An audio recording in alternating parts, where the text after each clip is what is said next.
And so energy cannot be really made or destroyed. It's actually all in there, which is part of how this whole discipline works, is that you get to tap into all the different vibrations and all the different forces that are part of being a human being.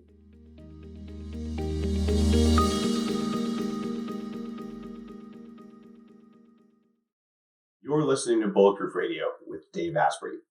Today's cool fact of the day is that guided imagery or visualization now has some new research out that shows that 10 minutes of imagery can reduce your blood pressure, lower cholesterol and glucose levels in the blood, and heighten short-term immune cell activity, and even reduce blood loss during surgery and morphine, or I say morphine use. Just kind of cool. It's less painkillers just from a little bit of guided imagery. Kind of cool stuff. Today's show is really cool because we're recording live here at Bulletproof Labs Alpha on Vancouver Island. And today's guest is a friend and someone who's done a lot of work for me. His name is Dr. Barry Morguelan. And Dr. Barry is a gastroenterology and endoscopic surgeon from UCLA Medical Center, and he's spent 35 years in practice. So a very well-credentialed guy who's traveled around the world teaching other doctors how to perform surgery without just opening someone up from navel to sternum, instead going in with a little endoscope. But that's not what we're going to talk about. We are going to talk about the fact that over the last 35 years, he's been traveling to China and learning these amazing Chinese energy healing techniques that make him one of 12 living grandmasters of his energy medicine tradition. So I'm going to ask Barry about that. You're going to learn what he's done for me. And Barry's not exactly a famous guy, but he's supported presidents of countries. When Tony Robbins goes on stage, quite often Barry's been in the back of the room helping him out. When I had the opportunity to speak on Tony's main stage, people said, "Oh, Barry, like everyone on Tony's staff loves you, Barry, and because you've been there a lot of times." And when I first heard about you from our mutual friend Jay Abraham, who's also been on Bulletproof Radio, Jay's like, "I can't tell you what he does. Just he does something interesting and unique, and you like him. Go meet him." So we met, and you put cups on me. You did all sorts of stuff that really most UCLA surgeons don't do. So first off, welcome to the show, and I want to get into your story. Thank you. Thank you very much for having me come. You graduated from medical school in 1973, right? Right. I started practicing around 78 and then began into gastroenterology and boards around the 80s. So really, I went full force, I'd say, around 1981. All right. So the year after I was born, right, you graduated from medical school, and you've been going out and working ever since then. And you searched the world, though. You didn't just go to China. What other places have you been to learn about energy medicine? Well, you want the short version or the long version? Give me the interesting version. The interesting version, okay. It was, 35 years ago, when I started practicing. But I was going, I was just to come in through the emergency room. So I'm coming through the emergency room, and I hear the people, in pain. And I'm walking up to see my patients and to discharge them. They're all doing well, but one patient was Rodriguez, that's on our bed, and said, "You're doing great, Mr. Rodriguez. You can go home now. It's wonderful." And the sun was shining through the window. And I said, "Wouldn't it be great, though, if you didn't have to go through this at all? What if you never had to get these tumors or diseases, and you could avoid this whole hospital? You could get stronger through time. You actually could, instead of having this downhill course that people think life's about, because she wasn't 21, she's much older, that you could actually become healthier with time." And she's such a sweet old lady. Maybe you can imagine your grandma or something. She takes my hand. She says, "If anybody can do it, you can do it. Go try." And so in that scene with the sun in her hand and me feeling this anyway, after that, it just kept bugging me. So I said, "I'm going to do it." So then I went on to start a search for the next, 25 years, looking for what would do something for people to allow them to not only not get sick, but actually get stronger through time. And your capacities to be able to function, whether it's sports or whether it's writing a play or whether it's becoming, inventing something, all those things are within us, but people get waylaid by, illness or distractions or your kids. It's a lot of things. What if you became really, really effective? So I started looking for that. And I went to Italy, Germany, Amazing. all Europe, 13 different countries, South America, Central America. All were great, but I still didn't find what I wanted. And I went like every 3 months. I had other doctors cover my practice. So you go down, you were to South America, let's say. Right. So you go down, you show up, like I'm a big bad Western doctor, and you go back 30 years, huge credibility, white lab coat, people, they sprinkle flowers in front of you. Right. Not really, but you're a baseball hat. Yeah, very, very well respected. Right. And what would you ask for? Well, no, it was the way I worked it out was always I would be able to teach. Okay. And I would get to teach first. And I figured through the doctors there, they must know everything that's in their community. So by offering my services to help out, and I would go like every 2 or 3 months, and I would just call different doctors at different hospitals in different cities and say, "Do you want me to come and demonstrate some of the things that we know advances?" Because at that time, Los Angeles, UCLA is very, very advanced in gastroenterology, so it was a real plus to visit other places and discuss and go over things because doctors really want to find out what's going on the other side of the world. Okay, so there's before cell phones. So you would show up and you'd come with great credentials. Yeah. And you'd say, all right, so I'm going to show you my Western medicine things. But then you had to be like, I want to know the crazy stuff. Like, well, what would you ask these guys for? Because they're also doctors, but they know maybe more of the local traditions. Yeah. What would you say? 6 to 8 years of asking people, well, I understand that what you're using here in the hospital, but so are we. But do you have anything where you don't have to use medications? Do you have anything where the person can like avoid coming to the clinic or seeing the doctor? And in some places, almost every place had something interesting. I mean, France had aromatherapy, okay? And aromatherapy is great, but it wouldn't replace, it wouldn't allow people to get free of having to do this whole routine, getting sick, going to the pharmacy, buying drugs, taking the drugs, then have side effects, then have to take care of the side effects, and then maybe the problem's still not done. So time, money, everything's lost. And what I want people to actually be spending time with their family, spending time, at their job, spending time being, creative. So the goal was each time to say what else you have. And so in Germany, they had wonderful electrical machines, many of them. Sure. In those days, they had the Rife machines. They still have. I've had one myself. Yeah. Right. And with like 150 things that you can electrocute yourself with, you sit there like this. And there's nothing incorrect about any of the people, even in Brazil with all the crystals and crystal beds and crystal mountains, and you spend all the time meditating there. It's fabulous. But it wasn't something I could bring a whole crystal cave back to UCLA. It wasn't something I could have you have at your home because my goal was that each person, remember, could be their own physician. You be your own doctor. You just keep yourself healthy and well. And then you start to become your own guru after a while because you're hooked into staying healthy and happy and in peace, not worried. So each place was just phenomenal. But Central America had all these huge herbs with these big leaves that they were burning, and everybody would inhale all this, and it would be altered states. But again, I wasn't going to get that through the IRB at the hospital. They're going to what leaf, where, who's checking what's. So that wasn't going to go over well. So I had to keep looking for a long time.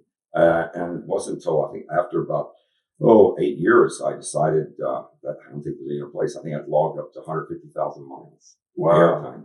And I had taken a lot of time off work, but I had a big practice. I was very successful, still am, but I mean, I was at the peak very soon in my career, both teaching, being at UCLA, having a practice, and being able to go around and instruct. Weren't you a little concerned that your colleagues would think you were crazy pants? That was very important. I tried my best just to tell people that why do we need to cover your practice? What's the reason? And don't you need to stay here? Your practice is going to fall apart. Why are you going? And I said, well, I told them what I'm looking for. They went, oh yeah, right. You're going to find the fountain of youth. No one's found that yet. You're wasting time. And so they would heckle me every time. Yeah. Every time I'd come back. And finally, as I said, about 8 years into it, of leaving every 3 months, one guy said, well, you find it yet? And I said, no. He said, well, you're never going to find it. He said, it doesn't exist. And so at that time I made up my mind. I said, the only place I haven't gone is China. But back then, China was not China today. It wasn't like Manhattan in New York, landing there. It was completely different when I finally went there. It was just rickshaws, bicycles, crowded streets, almost no cars, and not a wealthy population. So when I got to work there, finally I had the opportunity when I was in one of the hospitals to read some books that had pictures in them. And those books had pictures of people treating somebody but not touching them. not doing anything, but and the person was getting well. So I asked the doctors I was working with there, and they said, yeah, that's the source of all of Chinese medicine. That's the source of everything. Remember, we're the Middle Kingdom. They still had all that information from those days. And whether you're a Western doctor believes or not, that's their culture. And it actually is very useful to know the principles behind that. And they said that all this has a source, and that's the source energy, people. And I said, great, when can I meet them? They go, impossible. You'll never do it. And I said, why not? I said, because they're not here. They're not in the cities. After Mao, they were all sent into the mountains, and they don't come down very often at all. And they're not very nice. They stay up there, and people have to go there who want to get treated. And it's treacherous working your ways up the mountains. And also, they may not treat you except for a huge expense. In those days, somebody could be treated. I was shocked. This is 25 years ago. People say $10,000 a treatment. Good God. And it was amazing. But what happened is I got to see it happen. I got to see people getting treated. I finally made it up there. How did you make it up there? How did you establish? Well, the trust. Trust is a real interesting thing in China. I was able to work in the hospitals. I had wonderful connections with all the people there and the doctors. And so I kept, at lunch, at dinner, sometimes over their houses, said, come on, you must have somebody who could take me there. So finally, a couple of them said, okay, my cousin will take you this far. And then his friend will take you beyond there, and you're on your own. We can't protect you. So if anything happens out there, remember, this is China. You've read about, people, the Huns coming over the mountains. We can't tell you what's going to happen because there's nothing, fine roads to get up the mountains.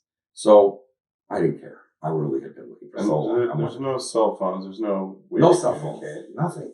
All right. So you're at the hospital, but didn't you learn about Chinese herbs first? Yeah, that was really funny. Really fun. So from the hospital, you went and how did you learn about the herbs? Because that was first. That was before I found that book.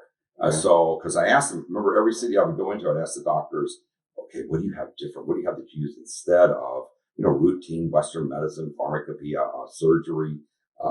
They go, you're at the top of the endoscopic advancing curve, and you want to know about something from our old culture. I said, that's really why I'm here.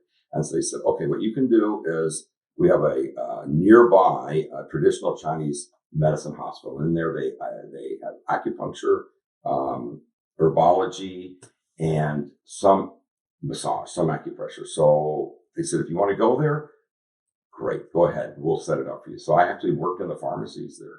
And working in a grinding up salamander eyes. Yeah, the pharmacy there is not what you expect. It really is. It's there's a big open window that they have to keep open all the time because with the fumes coming up, it's really almost toxic. That gets you to, have a direction for it to go out. And then the ladies who were there, let's just say that you don't have the antiseptic technique that we have in the West. It was, okay, go over there and pull out that little drawer that you'd have to reach up to get. And there was all these little tiny wooden drawers like in Harry Potter and that guy there. Kind of like this, a little small. You just pull it out. And sometimes I couldn't even see what was in there. Plus they were dirty and dusty. It's like on your eyes. You go, I wonder how often this thing has been opened and what are they going to do with it? And so I reach in there and I go, what is this? And, the weirdest things that now you can read about, but I don't know if you'd want to take them. If I offer you to eat this, you wouldn't. But so they put it in this big canister, and then they'd add water, and then they boil it a certain technique, and then finally decant those things off. But what's in there is, you want me to tell you? Sure. Oh gosh, all kinds of things. Bat wings. I've been traditional Chinese. Yeah. There's stuff like pieces of animals and bugs and bark and swallows, saliva. Yum. Yeah. All kinds of poisonous things that come from either small reptiles or larger reptiles. You're right, bat wings in there, spider, certain things from the spiders.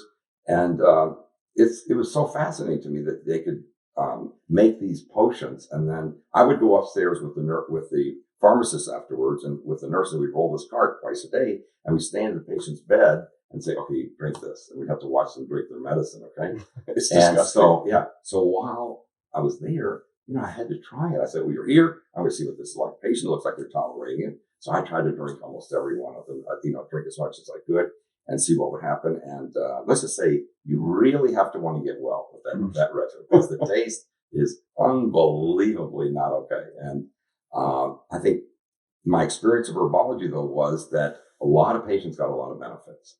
And it wasn't in the United States very much at all. And I'm glad that much of it's come here. But then again, the quality of the herbs they've got is not something that went through a factory or anything else. It's all go out here and pull this off of this mountain. And during the springtime, collect enough of those, and then we'll have that for this particular medicine. And then acupuncture was the same thing. I got to learn how to put in long needles with flames on them, and it's kind of amazing. The closest I've experienced to that is here in Victoria. I got a referral to a guy almost in his 90s from China. His eyes kind of look in different directions, and has written a textbook on acupuncture and herbs.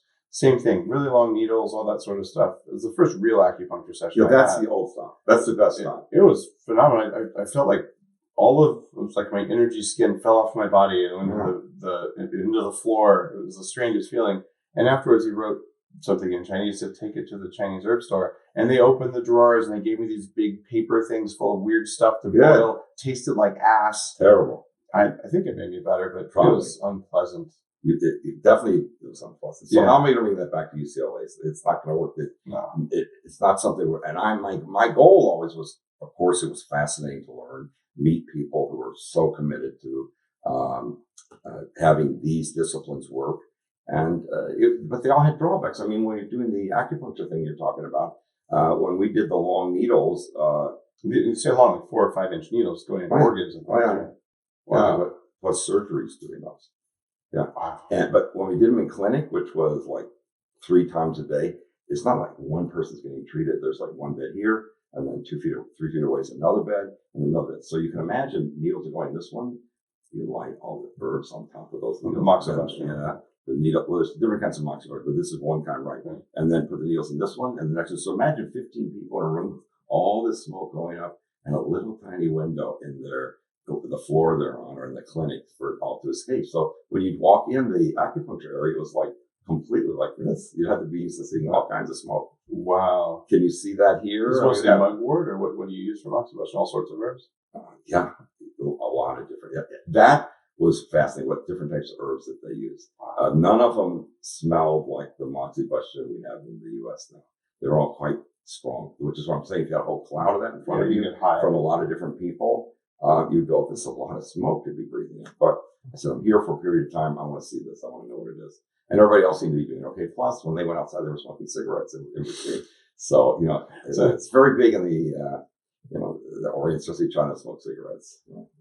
So you learned all this, and you said, I can't bring this back to UCLA. And then what happened? How did you get to the next level? Did you go to the Shaolin Temple, or what was the deal there? No, the next level was I was already doing martial arts. I've been doing martial arts both here and during the 8 years when I was searching. And even though I did go to the Shaolin Temple and did get to meet a number of those wonderful people and get to do the exercises with them and have a great time, it still wasn't, I didn't think that standing on wooden posts and doing different poses was still every client or every patient was going to do when I come back. Yeah. I wanted something that the person could take off on their own and they wouldn't have to be that powerful, because some of the Shaolin guys were really powerful. They could break things, which I loved learning how to break through, wood and rocks. You learned all that kind of stuff. Mm-hmm. Yeah, because I thought maybe it's on the way. I thought maybe I would discover, I would sort of find it in all these different things, but I didn't. So you're a pretty peaceful guy, but could you turn that on right now and kick my ass?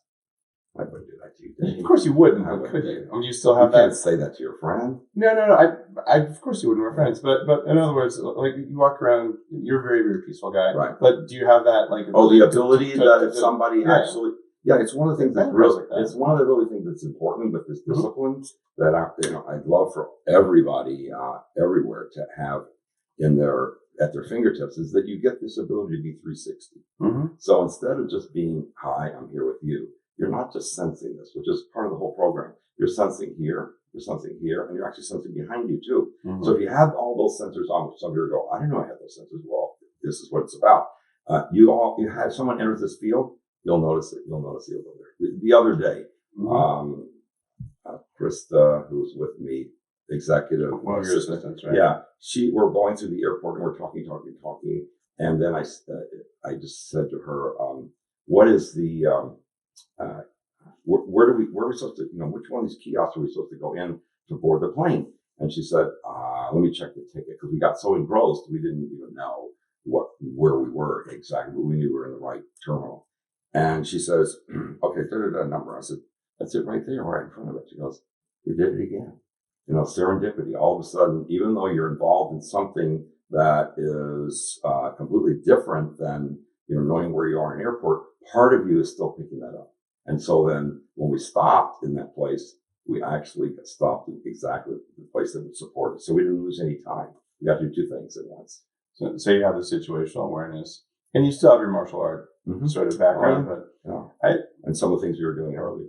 It's a story. I want to remember that. This is another of my very advanced martial arts friends. He was telling the story of one of his teachers who was walking down the street in the 80s. He was walking with his friend. And apparently back then, the cool thing was you see someone who you can just tell is a martial artist, people came up to challenge him to a fight. That's right. It's so hard for Americans to understand that what do you mean? You mean you're walking down the street and people may break into a fight? Yes. The discipline for many, many years, and some of the old Chinese movies will show you that, this clan is over here learning this type and this type. No, it's not like, okay, that's great. No, one of you is going to end up the one telling the other one that their style is not okay. Right. And so it's constant fighting. Yeah, I saw a lot of them. You saw a lot of that, okay. Well, in this case, my friend was walking with a really advanced master who really wasn't into fighting, but the guys picked up. And he said, I don't want to fight you guys. And they said, no, we're going to. And he said, all right. And he did something, and they basically both fell down without being touched. Mm-hmm. Right? And you could just say, fine, whatever, that's myth. But no, my friend was there. He's not lying to me, right? Like, this happened. And then as soon as the guy was in, he goes, I have to do too much masculine energy. I have to do some feminine energy to balance things out because I don't like doing that anymore. Yeah, but it's right. It's fascinating that there's that stuff. So did you meet the guys who can do this? Yes. That's when I finally got to the top of the mountain, and they showed me. Well, at first they didn't want to show me anything. Of course. Tell me that story. It's cool. And what happened when you got there? When I first got there, it was like I was seeing what I finally always wanted to see. We're now going on to 9 years. And where was it? It was top of a mountain. So how'd you get there? First on a train, then on the back of some guy's motorcycle, sitting on that thing, and then there was a long walk up the mountain. Okay. And by the time I got there, I was not certain what would happen after that. I didn't know if I'd be just because they told me how much bad experiences you can have up there. But what I did see as I was going up there, people carrying other sick people on different routes up the mountain. So I was going, well, okay, they're doing it, but sure, how they carrying that person? This is like a monastery with imposing gates and all that kind of stuff? No, not such imposing gates, but definitely a monastery, and definitely some wonderful Chinese buildings with some great things in the ground that had symbolism of the Tao, and also all the different positions to be in. It was drawings of that. It was fascinating, and I was just watching people actually doing the thing I've been searching for all these years and didn't even know it existed.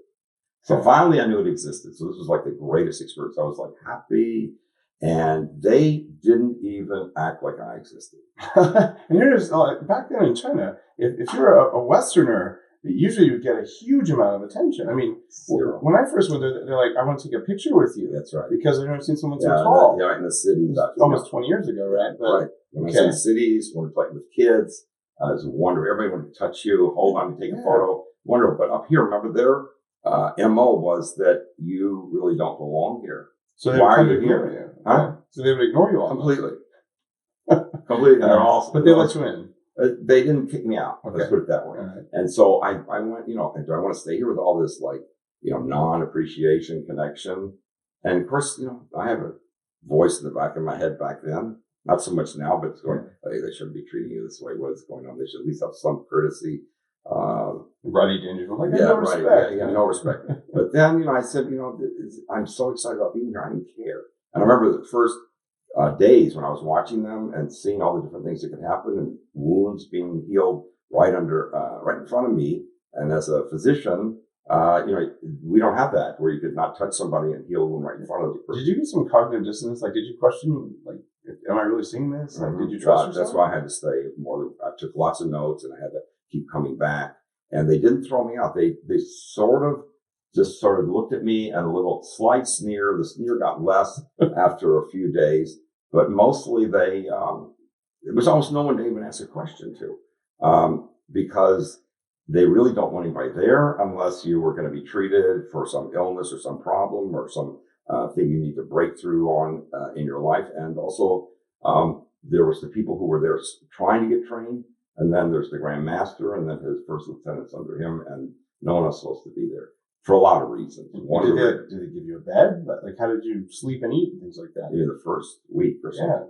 Yeah. Let's just say it wasn't so clean where I slept a lot. It wasn't so clean. Yeah, I wasn't really.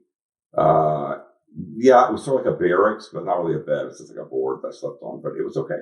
I used one of those. I wrapped up some clothes or a pillow and sat there, lay there, and that was fine. Because in the morning, everybody would be up doing certain kinds of exercises, which I knew from the martial arts, but these were different. The exercises they were doing, so I would just get the line behind the other, so maybe 15 students that are there, and then everybody would look at me like, "What are you doing here? Why are you here?" But I figured if they're going to throw me out, they're going to have to physically throw me out after this come out. And so I would just follow their exercises, and I would love doing that. And so then, actually, after a couple 2.5 weeks, they started to connect a little bit with me. They would say, we're going to have lunch now or something. Did you speak Chinese? Some, yeah. I spoke Mandarin a bit, enough, and plus I had my dictionary that I was always using. Okay. Remember, we couldn't do the iPhone thing where you could show things. And they were a little bit nicer in terms of letting me at least know when there was going to be lunch and dinner. Because this big in China those days, everything wasn't a very wealthy country, but everybody was very communal. It's communist, but it's communal. People hung together in a nice way, and that part was okay. But still, no one would answer any questions. If I asked a question, they would look at me like, "We're not going to answer that. Maybe stay here 3 years, maybe we'll answer that." Okay. 4 years. You could see that the sneers never left. So it was sort of, I used to call it like the experience of a stray dog. Or there's actually a word they kept calling me while I was there, which isn't a complimentary term, but I learned to turn it around. Yeah, and so there's a thing called Wei Ye. Oh yeah, Wei Ye does not mean good. Like Wei Ye means foreign devil. Yeah. So you're bad. You're a bad thing. So after a while, my Mandarin's much better then, but I would introduce myself as Wilson Wei Ye, and everybody go, "Wow, why do you say that?" Because I didn't even have a name. That was my thing, because that's what everybody else called me. So after a while, I got a little rapport with the people, and of course, I stayed at a distance from the grandmaster lieutenants because they're always like a sacred space they're holding, which is one of the things they really wanted you to know. This discipline is meant to be a sacred space. It's meant to be the repository of all the energies that, as I found out later, all the energies that eventually grew out of the branches of, Kung Fu, Qigong, acupuncture, they all had to have a source. This was the source. It turned out to be the source energy. So I was really fortunate in that regard. What's it called in Chinese? English, I can give you. In English, it has two names. One's called Get Younger Energy, and the other's called, which is the most common name, New Life Energy, because as you get treated, almost everybody says when they do the exercise, they go, "This is the best I've felt in days." And it's almost like you drop your karma if you keep doing the exercises, and you get to go forward with a new life, and you feel younger. So that's how it came about. So guys listening, remember that thing when I said I'm planning to live to 180 or longer? I think I might learn a thing or two from Dr. Barry. Just saying here. Yeah. All right. So continue. Well, there's a lot to say about that. Yeah. I mean, I have a lot of, I don't know if we're going to get there, but I came back to Los Angeles eventually after a number of trips there, and started treating people here. A lot of people did take photos before and after, and dramatic. When you say treated people, you're like holding your hands over them and sending. Well, in the beginning, actually, I want to know more about how there's more of the story. What happened? You want that back to the temples? Yeah, tell me more. What did they do at the temple? Okay. That taught you this? Like, what was it like to learn this stuff? Okay, so you would think having gone to a medical program, which pretty rigorous. It's very much like being in the Marines. You're here to work hard, and you're not going to have any free time, and your teachers are your bosses, and you're going to follow that, or else you're not going to get a great education, and then we're going to kick you out. So anybody who's a pre-med knows that, and then in med school it's the same. And then I went beyond med school to internal medicine degree, another 2 years in that, and then boards, and then in gastroenterology and endoscopic surgery with that, another 2 or 3 years, trying to get more and more training because I wanted to find out the best of the best in Western medicine, but it was never like you have free time. was like a lot of work, a lot of learning.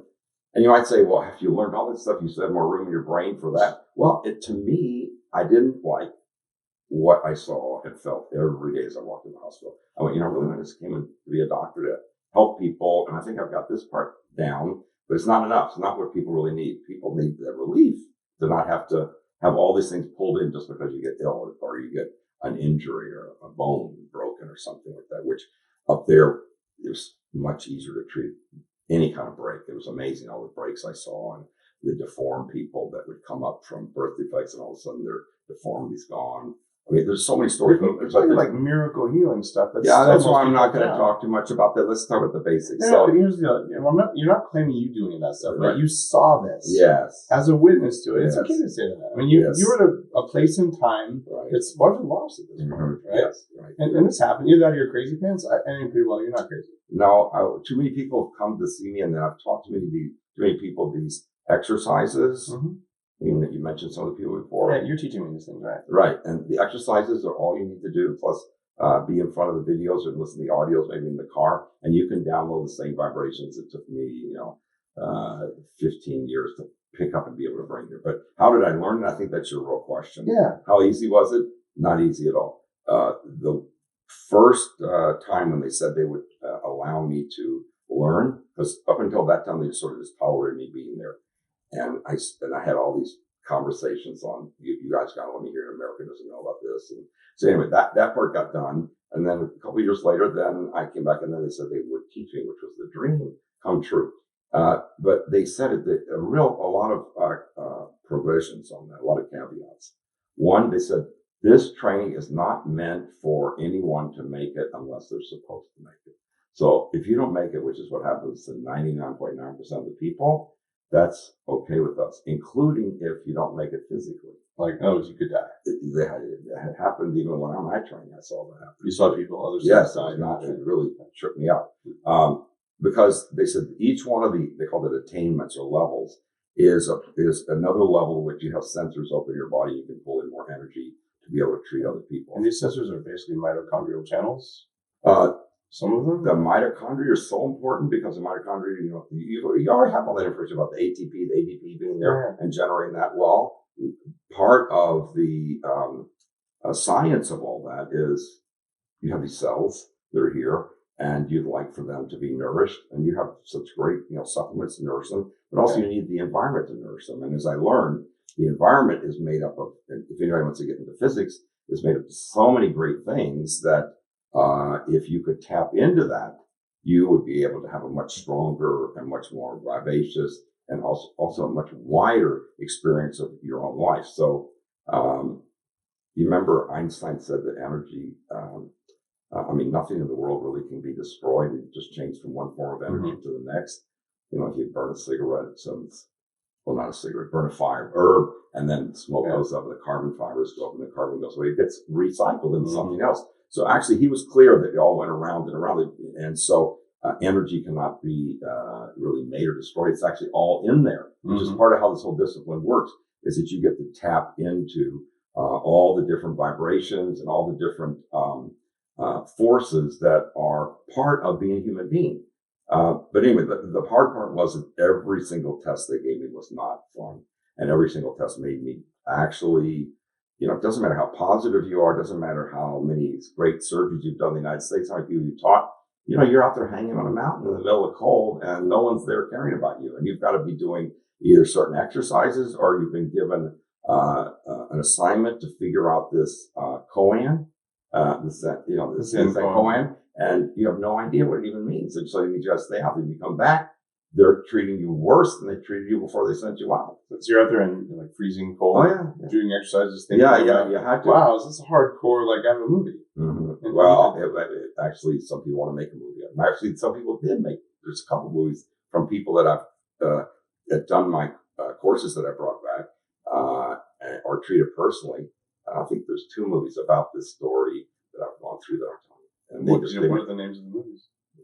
You want me to come to movies? Really? I want to see them. Yeah, I'm sure people listening to them. No, it's just a part of it. Okay, just a little part. Just a part. But they took part of it and they stuck it in there. And both movies were big bestsellers, big blockbusters.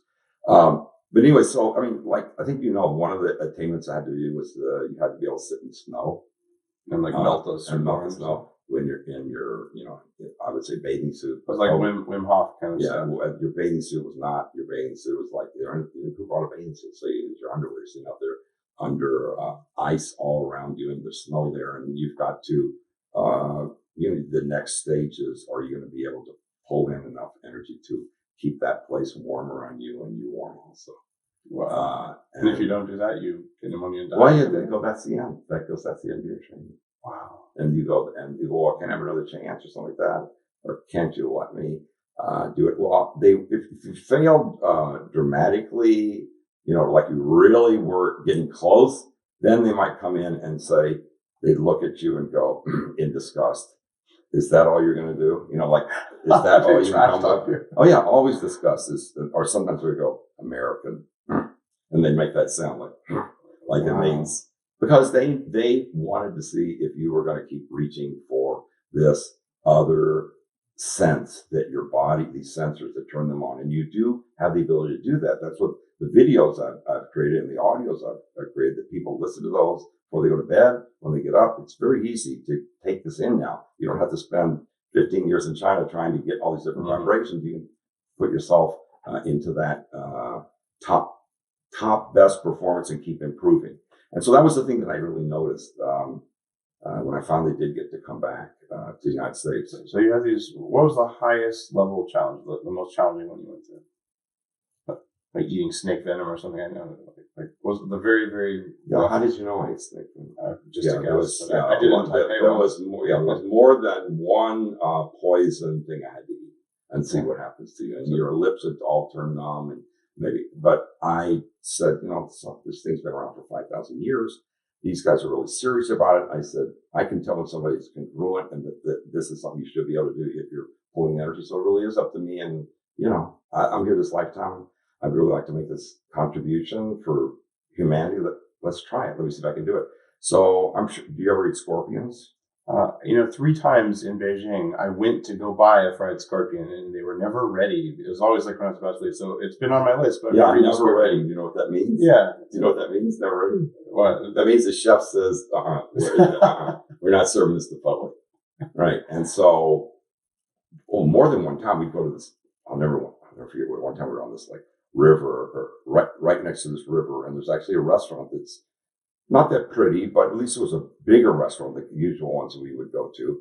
And sometimes I would get to order, but rarely, my own food. They would always order for the table, okay? But they ordered everything for the table, and then they went, which means the Wei Ye is going to need something different. So they torture you. Yeah. So I was thinking, they probably don't think I can eat that. They give something easier. They figure you can't make it. We just don't want to lose you and, bail out. We're going to eat the strong stuff and we'll be able to handle it. No, it's the opposite. They were always giving me something as a test. There was so many types of poisonous fish I had to eat, or be able to tell in your mouth not only what you're eating, but whether you can swallow it or not. So you'd eat some things you couldn't swallow and spit it out, or better? Well, so there was, and if you'd swallowed it, you would have probably seen a GI doctor, because your throat would have had so many of these little tiny fine spicules. Wow, so they were really pushing you. Yeah, you had. Wow, you see what happened though? By pushing me, I either had to keep making a choice: is this real? Is this real? If it's real, I should be able. If I really, really, really want it, and obviously I do, and I've been built like we're all human beings, and they're human beings. With this training, somehow I think I could do it. I don't know how, but I'm going to try. So you keep reaching until finally there's that moment when you go, the light bulb goes off in your head, and you have this almost this, like the Miss Rodriguez's room, sunshine comes in, so you go, if I do this and this, I think it would work. And you sort of get a vision of it, and it would work. And then I come up with the right answer. That happened to me a number of times where I was really tested. There was physical things. You had to be able to stand on your hands. Things that people do here in the military, which is not very common for doctors, 1-hand push-ups, then 4-finger push-ups, 3-finger push-ups.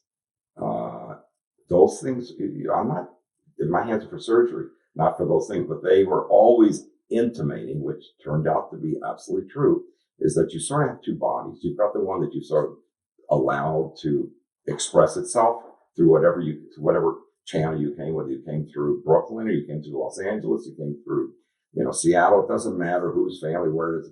Pretty much people's bodies are within a certain range. And then that's not your only body. You've got all this energy to connect to in the world. Some people like to say your energy body, but what that is, that's like a limitation also. Because you go, well, how far does your energy body go? And then they go to an expert and goes, well, it goes to here. I could show you, but actually, no, it actually can extend as far as not only you want to or you need to. And this is what blows people away, and that how they get well, or how they can do, I've treated people that have been Olympics or NBA and PGA stars, and I don't want to say their names, but because what I'm really interested in is that the people like normal people, all the rest of us who want to excel at work and at home, and also get your, stomach adios and try to get yourself in shape normally without stressing thousands of hours doing things. And when you connect to that body, people start to lose weight, people get in better shape, and you become more agile. And that body is actually much more able to do a 3-handed push-up or break through a brick or something than just taking your hand and thinking it's a object and then throwing it into a rock and thinking that'll never break the rock. It'll break your hand. You won't be able to. What breaks the rock when you go through, and I certainly had plenty of chances to do this, what allows to melt the snow is that you're not just experiencing yourself as a little tiny speck that exists in a little tiny planet on a far distant, constellation, far away from all the others. No, you're actually experiencing yourself like we saw last night. Remember, we walked outside and we were watching the stars. Yeah, I saw the Aurora Borealis and how clear the stars were. And people who certainly, if you watch these videos and audios, when you watch the distant stars, you're going to have a totally different experience. It's not going to be like, oh, that's an energy. Those exist over there. No, you actually are connected to those in so many different ways that you can experience and utilize. So, but everything was step by step. You didn't learn anything without this whole saying in Chinese. They would always take their fingers like this and they'd say, okay, now you're ready for this small piece of knowledge.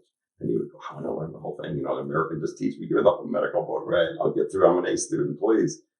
This is all we're going to give you. And you go, all right. And in our mind, we demean it. But the truth was, they're correct that you would have to get through this to be able to go to the next one of those, to go to the next one.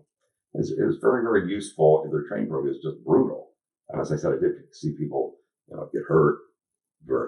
One time we had to walk through a pond that you could see the snakes rolling around. Like poisonous snakes and those things. Not like those yellow poisonous snakes. It was terrible. And what you had to do, you had to walk through, not in the water.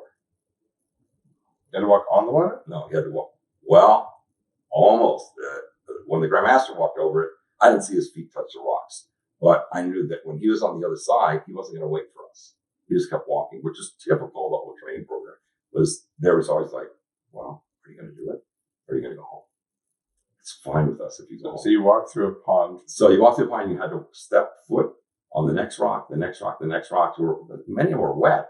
You've never been to this pond before. And so you had to be so much in quote unquote balance in your body and in flow, which is what this energy system is all about. Is you being in flow and you being in your best self. And you never know what your best self is, which is part of the program, which everybody really knows when they're a teenager or just before that. Your best self's so big, and then you narrow it down as you go into life and say, well, okay, I'm a dentist and I have a family and I have a car and a house. That's me. But what if your self is this huge ability that you could connect to, so that as you walk, you could be balanced on even rocks that are not stable. And I was able to get through that. I must say, I did not walk as slow as the Grandmaster walked. I actually went as quick as I could. Poisonous snakes. But it wasn't like the rocks were close together. It was really something. And I remember that was another one. I said, are we going to do this or not? And so I said, I'm not going to be the last one over the rocks. I think that would be too scary. So I better just jump in and do it. There's like about, I think, 8 people with me besides the Grandmaster. So it was really challenging. Did one of the guys fall in and get bitten? Or? On that one, Yeah. no. But one of the guys who wasn't happy about that, he said, this is getting way too dangerous. He is one of the people that actually got very hurt. And then another guy who was just had a problem with the sort of the toughness of every stage that they never let up. It wasn't like, oh, well, you've been here for a couple of years. That's great. You can be here for 50 years. We don't care. If you don't get there, then you weren't meant to have it. You weren't meant to either deliver it, which was, I don't think I was going to ever resist anything they said, because I wanted to see if it can be gotten, I want to be able to get it. And remember, they would not tell me much in the English fashion.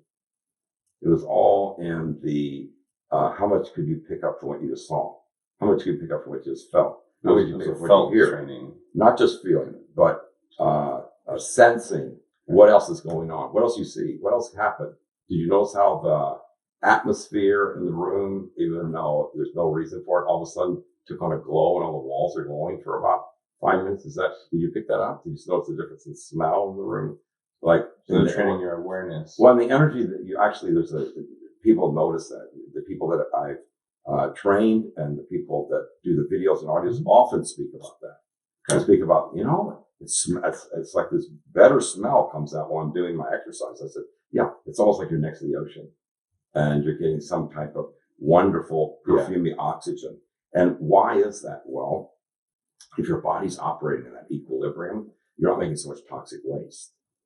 And I have sort of a love story on this. Yeah. This guy and this gal who was in the course doing it at home. Sometimes they'd see me maybe every year or so. But after about 3 years, they said, our intimate life is so much better.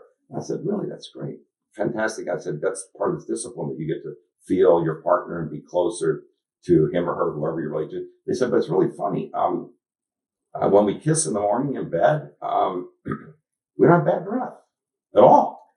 And I said, really? And I said, no, our breath doesn't smell. And the other things about our body, the armpits, all that stuff has changed. So he said, you think that has anything to do with it? I said, what do you think?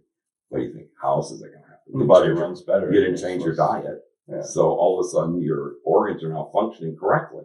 And therefore, much of what we know in the background about how wonderful our lives and who we could be, we sort of have this knowingness, but we don't ever get to express it and see it here in real life. Well, they were getting to see it in real life in bed in the morning, which is great. One of the things that I've noticed, if I get into some really deep meditative states, I first noticed this when I was doing the 40 years of Zen and neurofeedback stuff. I'll smell like lily of the valley, like a really strong perfume that just comes out of my body. It's the weirdest thing, but people come in to like disconnect electrodes and they're like, I like your perfume. And I'm like, I'm not wearing perfume. That's just wherever I went. Yes. That's the kind of thing? But it's not really necessarily coming just out of your body. Who you are is an interface between all this here and then this. And once that starts to happen, then it all balances and then fragrances come out. It's the weirdest. Remember Buddha, what they talk about all the time? All this sutras talk about this great fragrance that came about him, and where he walked, there was different types of flowers, lotus flowers. What they're trying to say is that what you're talking about is that he was emanating that fragrance around him in the field, and everybody could tell it. So that was where they sensed it. Okay, that was their sense. That's how come that. But see, almost every single thing that we have handed down to us from ancient Chinese lore, going back to where this discipline started 5,000 years ago, all the way up through Lao Tzu and all the different people who were participating in this over the years. It's all written not so easily to be understood. It's actually written in code. And it's actually written in a way that you need to know, well, why did he write that? Oh, they put lotus blossoms there. Well, that's like a lot of people put flowers there. Or the lotus blossoms came from his feet. They disappeared. No, that isn't it. What it's about is, if you're in this space, what's going to happen? Your fragrance is going to change. So that's what I never thought of that. Okay. Yeah, it's a clue. Okay. It's a clue. So if you go to certain temples, there's zillions of flowers everywhere. But the people that are putting them down, after they've gone off their shift, then they go out on the street and get an argument with a guy who gave a ticket on their car.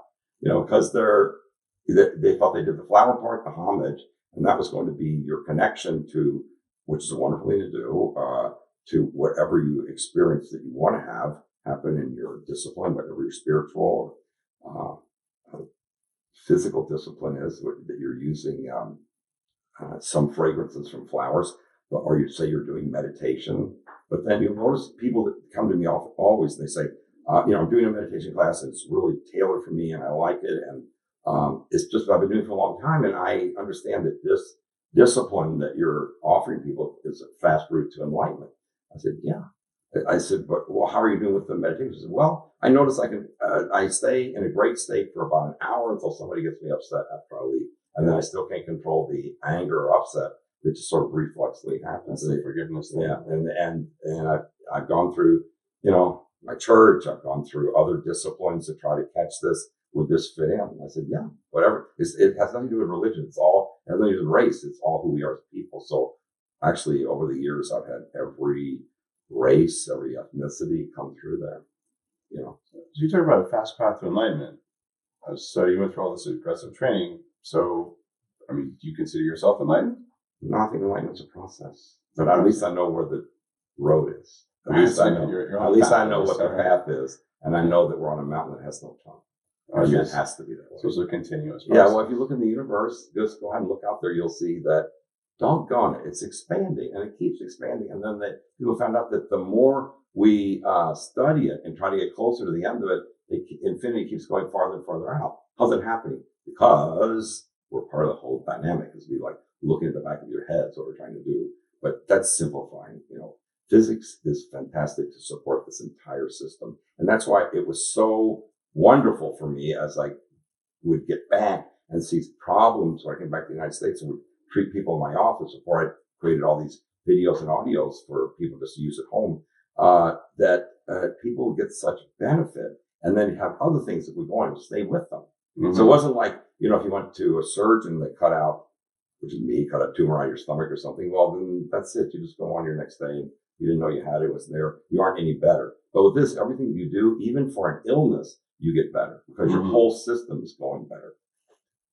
So the first time I did a treatment with you, I didn't really know what to expect, but I've done all sorts of, I've done ayahuasca in South America 20 something years ago before it was cool, and all kinds of things that are kind of off the grid because in a similar way, maybe not quite as in depth as you, but I've looked around when the stuff that I thought was going to work didn't work, and so I suspend my disbelief, go into your office, which doesn't, at least your healing office doesn't necessarily look like a typical surgeon's office, right? It's got jade bowls and crystals and herbs and all sorts of cool stuff in it. Also, there's some flowers there that people bring all the time. Yeah. So the whole place doesn't look like but I have two offices. One is traditional, correct, complete Western, and this one is like 95% this discipline.